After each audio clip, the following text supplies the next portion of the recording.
Let's take a look at what is happening in the markets, and we start off with the JSE. Of course, looking like significant bullishness is back on the cards for the JSE and also the local currency. Of course, it's been quite a choppy week for the JSE, where on Monday we started off in the green. Yesterday we went into red territory, but today we are back trading in the green.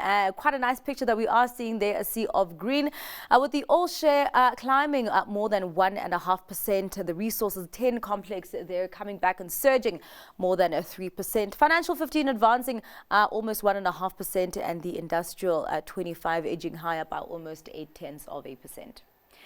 Let's cross over to what is happening stateside, and on that front, a short week for Wall Street. Of course, those markets closing early today before the 4th of July holiday tomorrow, where they will be off digesting quite a number of data points coming out of the labor market.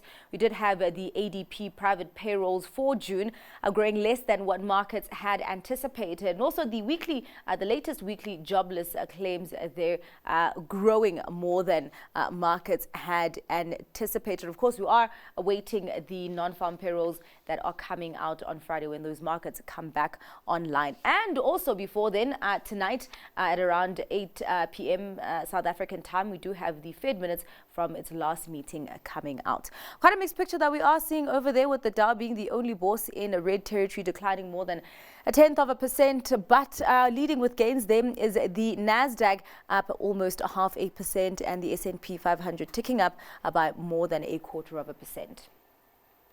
Let's take a look at what is happening across the Atlantic, and markets over there are highly anticipating the results coming out from the elections going on there. We do have elections going on in the UK tomorrow, and then on a Sunday we do have France's second round of the snap elections. But we are seeing positive sentiment all throughout those bourses. The FTSE 100 with a gain of more than 0.6%. The CAC 40 leading, they're advancing almost 1.5%, and the DAX climbing 1.10%.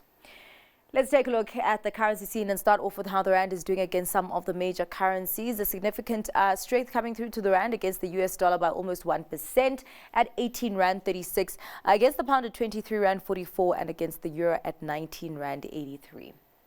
Let's check in on what the other currency pairs are doing, starting off with the euro dollar at 1.08, pound dollar at 1.27, and the yen still very weak against the US dollar, just above 161 against that currency.